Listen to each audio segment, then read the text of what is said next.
Okay, everyone, thanks for coming in. My name is Mika Brusky. I am the social science specialist at the Oregon Department of Education.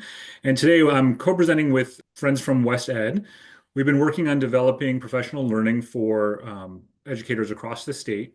And part of that is sort of explaining more about what's in the standards and why there's a need for professional learning. And then the most valuable part of today is really the second half of our hour, where we'll be in some breakout rooms and getting information from you all about what's needed to help support educators to implement these new social science standards.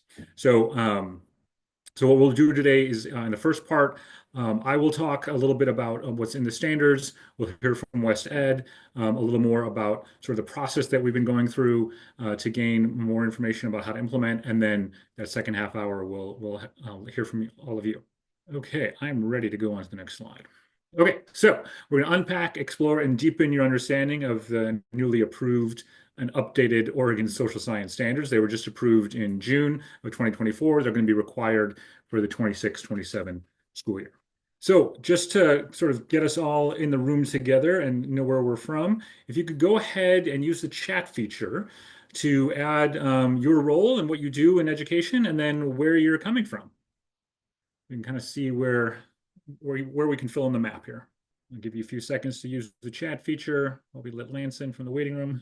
Welcome in, Lance. We're just adding where we're from and what we do in education into the chat. All right, so I see Beaverton and Lynn Benton and Gresham, the Summit Learning Center from Estacada, one of our partners at Western Oregon, Ken Carano's here, more Beaverton, Gresham, great. North Powder, all right, and then Newburgh. All right, well, thank you for coming in. This is our fourth session. And so, like the sort of microcosm that's in this chat group, it's been a really diverse, geographically diverse set of meetings that we've had. So we've had many of our regions covered, many of our ESDs covered that we don't often get to work with directly. So it's been really nice to see so many people in the rooms with so much interest on our social science standards. So I look forward to creating an implementation plan and supports that will help teachers in every part of our state to implement these new standards with your help. Okay, so what we'll do today is we'll learn about what's new in the 24 social science standards. We're going to explore some of the features, and I'm just going to kind of point them out and let you kind of look at them as well. And then really try to deepen our understanding of what's needed to support educators. And that's really the part that you're providing us, right? Is this idea of what we can do to help support those educators. And so when we're in our breakout rooms, we'll just kind of respect time structure. We should have about 30 minutes, allow space for equitable participation, engage in curiosity and ask questions, and then, of course, show mutual respect.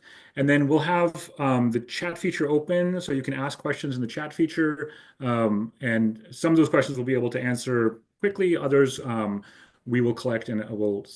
Okay, so at this point, I'm going to actually go ahead and talk about the content of the social science standards. All right, so before we get into the content, if you could use the chat again and take this little poll about your familiarity with the standards, so it should be there on your screen. One, you know nothing. Four, you know them really well. Two or three, you're somewhere in the middle. Again, they're not required until 26, 27, so you probably only know them well if you were on the committee that helped to design them. Okay, so this group actually feels pretty strong. Lots of threes, a couple twos, and a couple ones. So thank you for putting in your score. Um, and yes, Marietta, thank you for putting in your four. Fantastic. So yes, this will give us the time, sort of like we don't have to go too deeply into these. We don't really have, the time to go too deeply into all of the standards, but it sounds like this group is pretty aware of what's in there. So I'll go quickly and maybe just share kind of top line items. So that'll give us some more time in breakout rooms. Okay, so on this slide, you probably have seen something like this before if you're at a three level. But these are all the bills and sort of all the action that's been going on legislatively and within the Department of Education around the topic of social science. And so, I like to point out just like, first of all, the length of this list, which is actually not everything. And some things like Senate Bill 513 and 702 are actually taking up one line there. Just how exciting it is to be in the social sciences right now, where we're not a tested subject. and nobody writes articles about our test scores, what's happening like they do for math and ELA.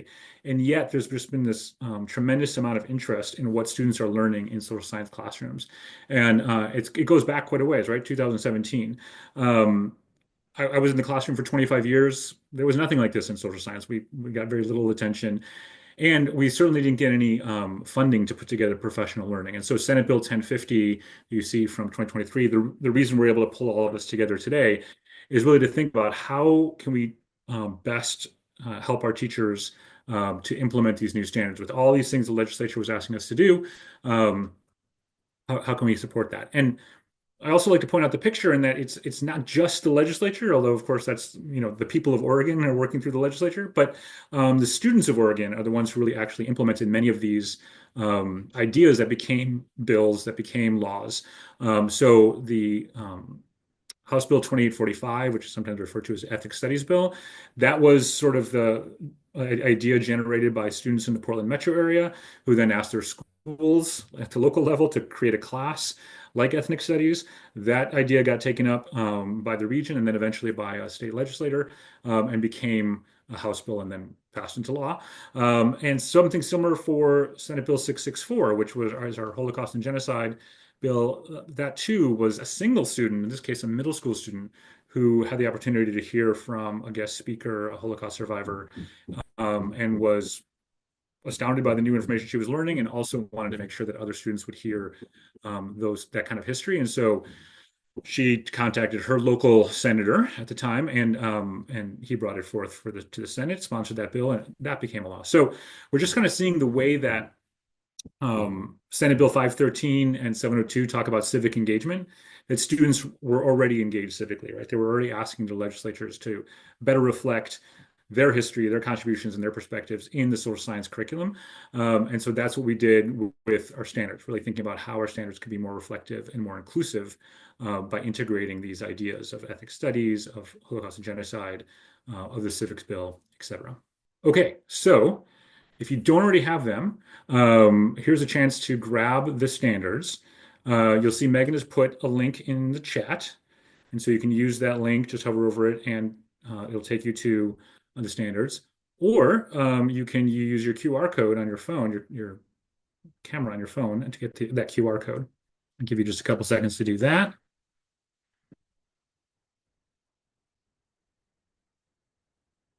All right, so when you open up the standards, you're going to notice a couple big differences from years before. One thing you'll notice is that there's the first thing you'll notice is there's a title page. The last standards did not have a title page. First page was just standard one in kindergarten. So you have a title page, then you have a table of contents. Table of contents is clickable, and so you can kind of work to what you want to see by just clicking on that table of contents. But some other things that are happening here.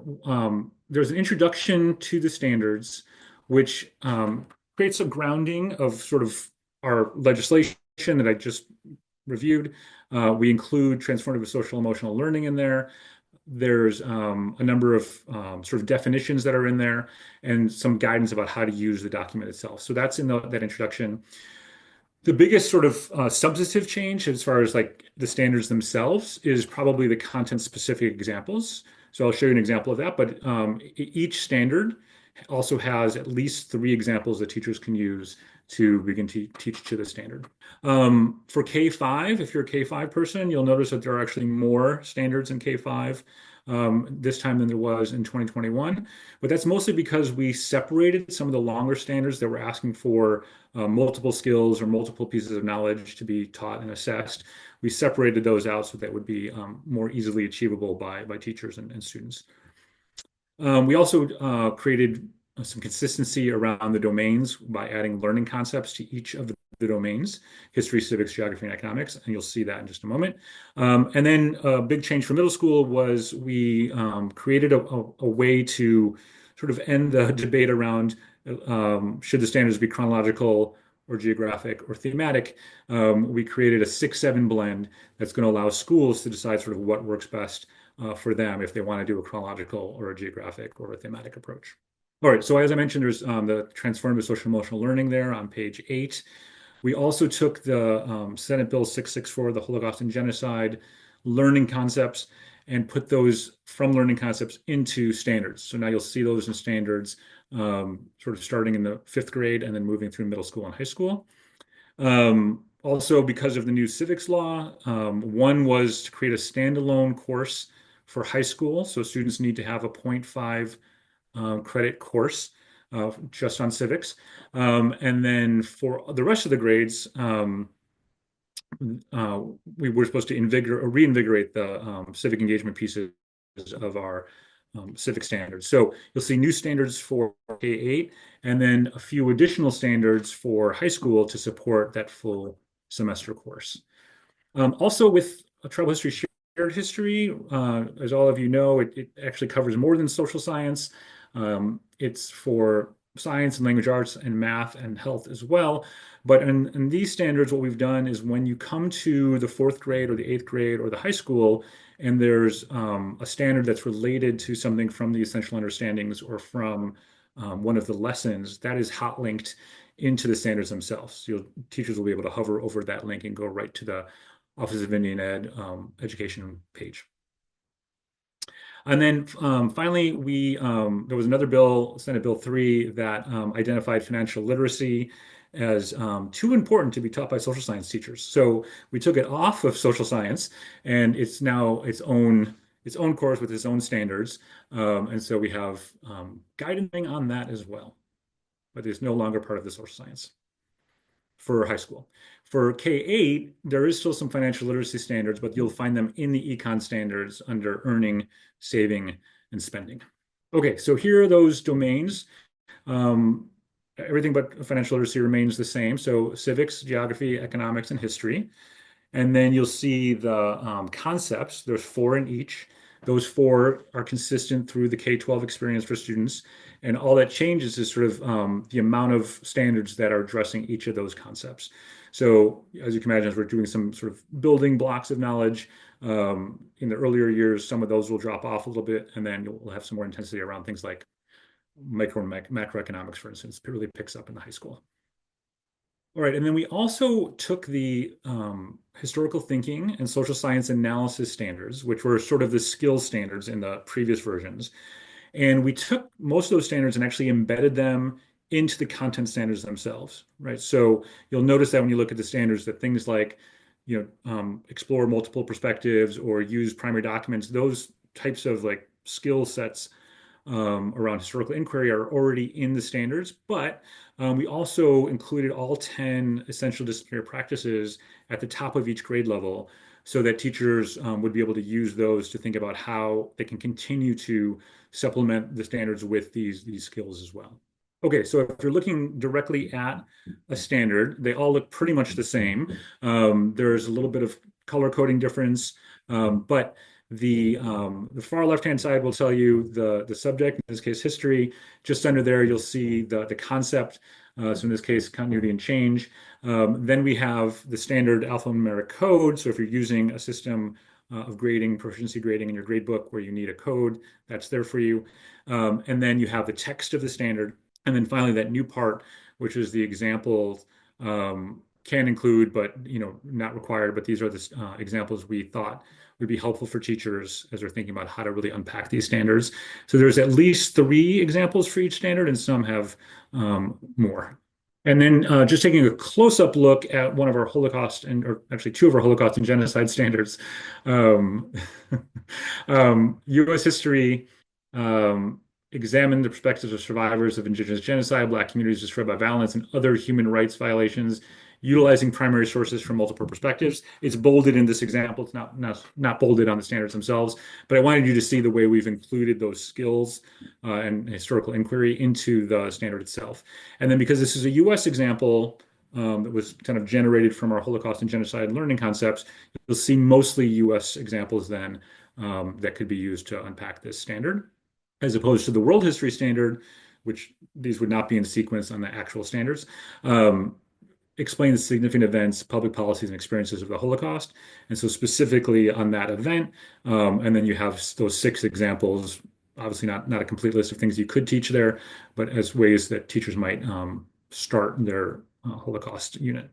All right, on the ODE webpage, we have lots more information available. If you've seen me present before, chances are you've seen that image on the left-hand side of the color wheel, where we talked about the themes of ethnic studies and the essential questions to help support teachers in designing units on ethnic studies and sort of what's the right approach. We also came out with an FAQ back in 2021. So if you're a district that has not yet grabbed those 21 standards, which were optional, and so you haven't really had the conversations about what's changed from 2018 to 2021 and now 2024. The 2021 Ethnic Studies FAQ provides some helpful frequently asked questions from communities and that you might use to help answer those questions. And then the 2024 social science standards, we also have some additional FAQs and some more references to our statutes to help kind of explain what we're doing and why we're doing it and how it's being done. So those are all available to you on the website.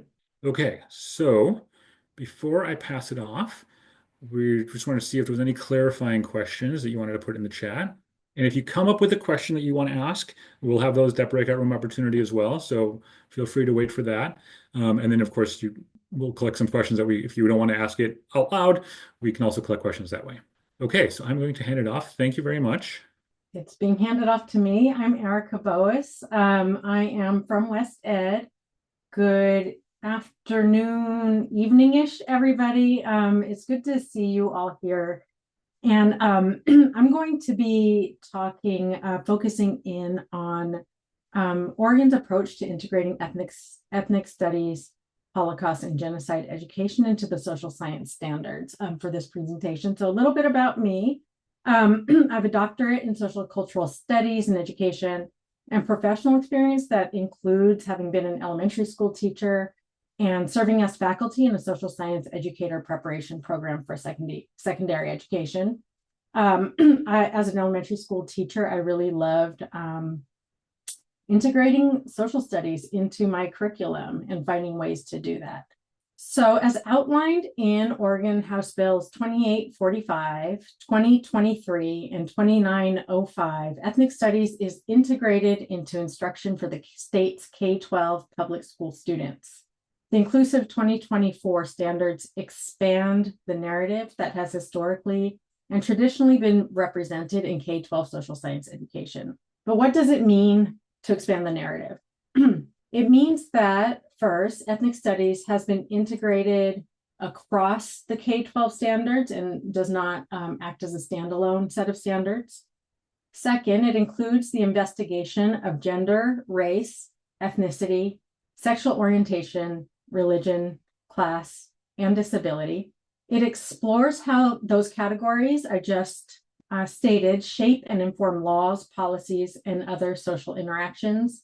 And to teach an integrated approach to the social sciences, educators should include in their instruction culturally relevant examples of the histories, contributions, and perspectives of traditionally underrepresented individuals and groups. So given that teaching social sciences may be new to some educators, the questions often raised around the developmental appropriateness of these concepts and the subjects across the grade levels, and especially for younger students. So a consideration for us to keep in mind is that a lot of thought has been put into this question by experienced educators, and the standards take up these concepts in ways that are appropriate to grade level.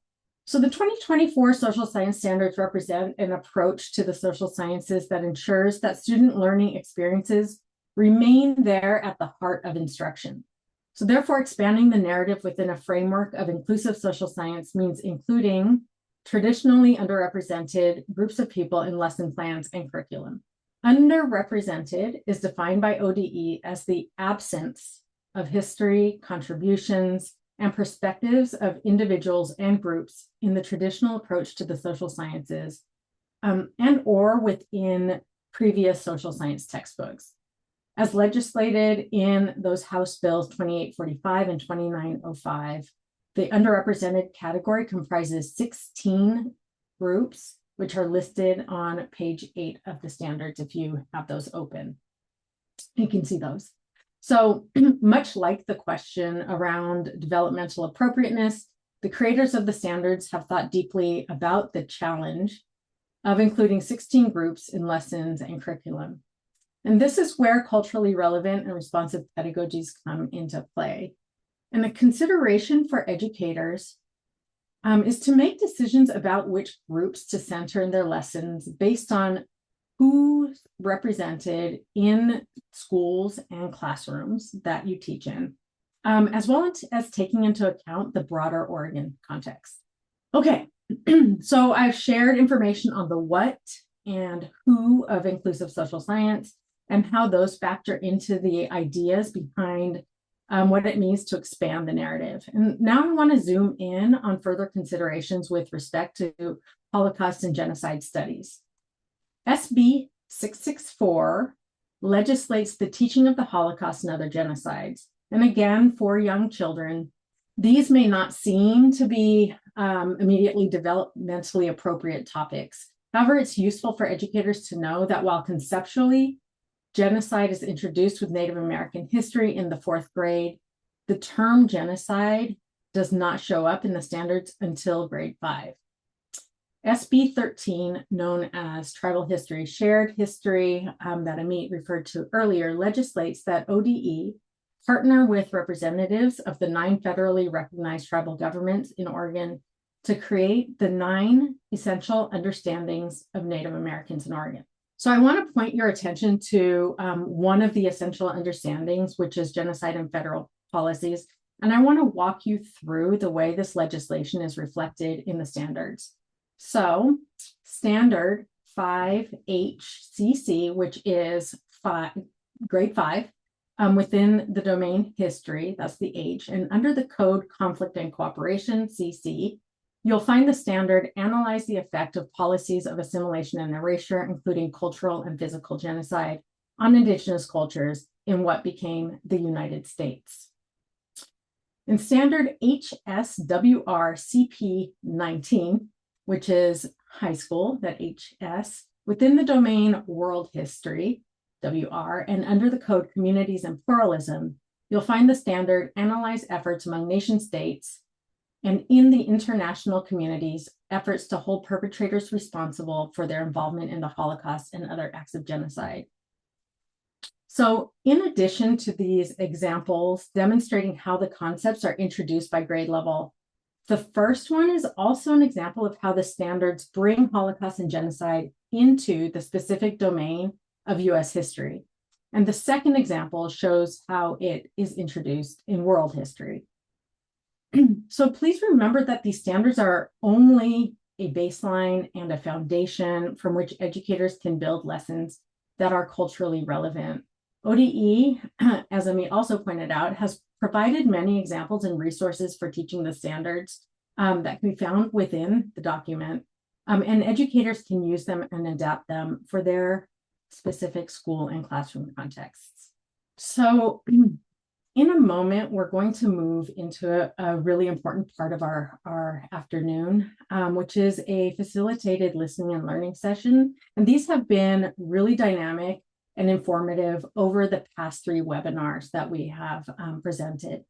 So it's important to ODE and to WestEd that we understand the needs and the hopes of educators across the state to help us inform our professional learning and resources.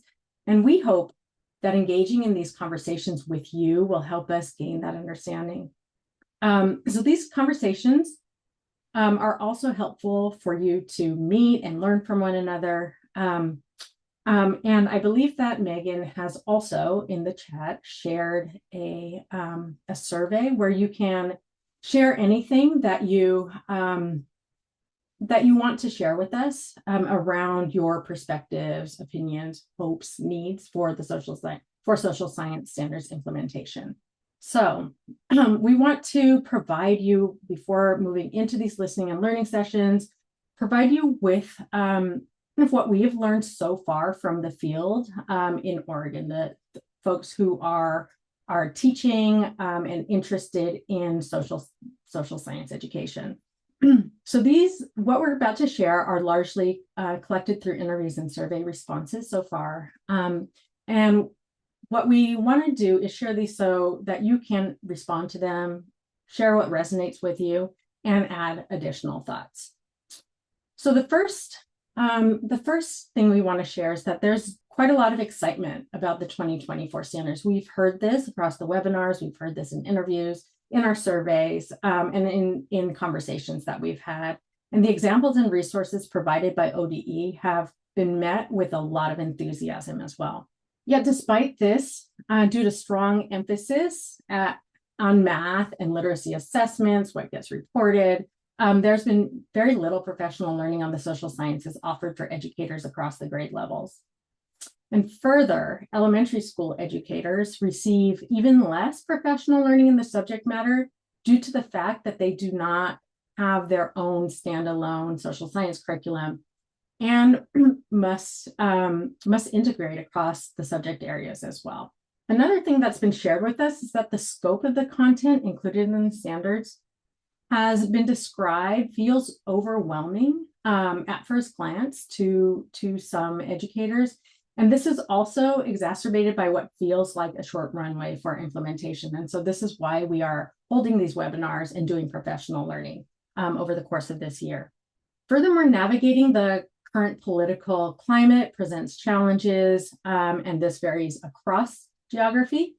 To take up the standards, teachers need support from principals and superintendents, not only in building their understanding, but also in feeling that they will be supported in the face of challenges that may arise. And so we really thank those administrators who have been coming here, because it is as important that you learn what's in the standards as those who are teaching these standards. And finally, educators desire ways to connect with one another, to share ideas, resources, and experience. And we hope we can build a foundation for that through the conversations we will have with you in this webinar. So we're ready to begin our listening and learning sessions. We are so looking forward to these conversations with you.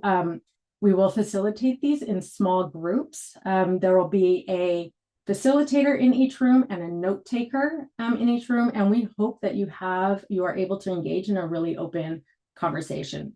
So these are the two questions that we want you to talk to us about. What challenges do you anticipate in implementing the new standards, specifically those that include race, gender, religion, or the Holocaust and genocide? And how can ODE support your role in aligning curriculum and instructional practices with the new standards? So please remember to uphold those norms that Amit shared at the beginning, particularly showing mutual respect and leading with curiosity.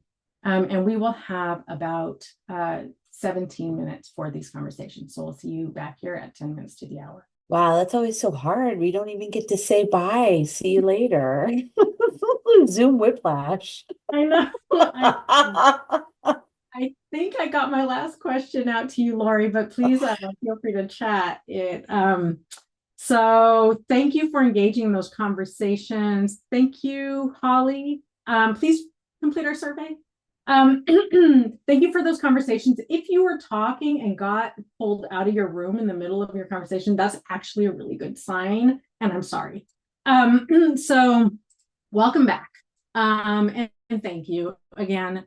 So if you have questions, clarifying questions about the future of the social science standards implementation, I know there are a couple that we have collected in the chat that possibly Amit hasn't been able to answer yet. We will get back to you through email. So we just have we want to do a share out, like a 1-minute share out. Each facilitator can share up to a minute of kind of top level things that were shared in your room. So I will start, and then we can move through the breakout rooms. Since I'm breakout room 1, and Saroja told me that we should go chronologically. So top level, there are concerns about how to talk about current events, particularly or specifically, the situation in Gaza. Like, how do you bring that into classroom conversations? But also, they're already being brought into classroom conversations. So how do you respond to students and support students and as well as the community in those conversations? question that I hadn't heard yet, or a thought that I hadn't heard yet around like, what about the historians? Like, what about the career of social science education? What career, how can we bring that conversation into the social science education? What do you do as a social scientist? What do you do as a historian? What is that role, and what are those careers that are related?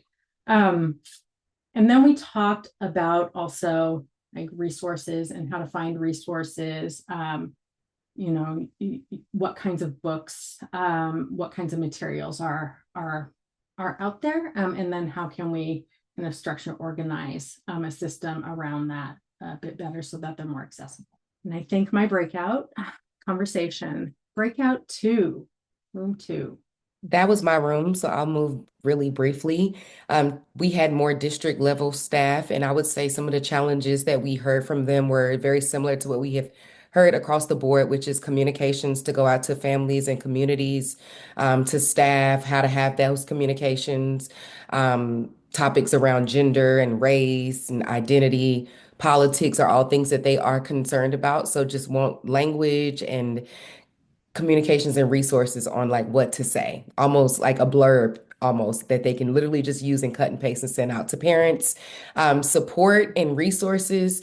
We heard from rural areas who are trying to make lemonade out of lemons, I would say. And so they really just need great resources and support, books and model lesson plans and things like that, because they don't have access to those things and they're trying to find textbooks. So just thinking about how ODE can support them in providing resources and make sure they have access to what they said is viable, high quality resources. Thank you, Brittany. Nope. Okay, we did it. Thank you, Brittany. Okay. So we're gonna move into closing now. We just want to share a couple of things with you. Before I do that, I want to answer Lori's question. So my question was, if you could imagine a way that ODE could organize resources or materials that you might use in your classroom, you know, what might that look like? What would be accessible to you? That was my question. So thank you for following up in here. Oh, we were breakout 4. Thanks, Saroja. Okay. Sorry about that. No, I appreciate it. Thank you. I'll just say quickly, we heard feedback from folks in Breakout 4 that is like really consistent with feedback we've been hearing all around. Things like people are concerned about challenges in navigating challenging conversations with families and communities about what's being taught in the new standards and the potentially new curriculum that comes with it. The ongoing support for teachers as they continue to build up their content knowledge in this space. And then one in particular about elementary teachers who may not necessarily, because of the way prep programs are designed and like the way they teach, have like that deep social sciences content preparation. And how are we going to support elementary teachers who are often teaching in more interdisciplinary ways? They're not just teaching social studies, they're teaching, other subjects too. And maybe like the connections of the standards in social sciences to the other disciplines to facilitate that. All right. Thank you, Saroja. Okay.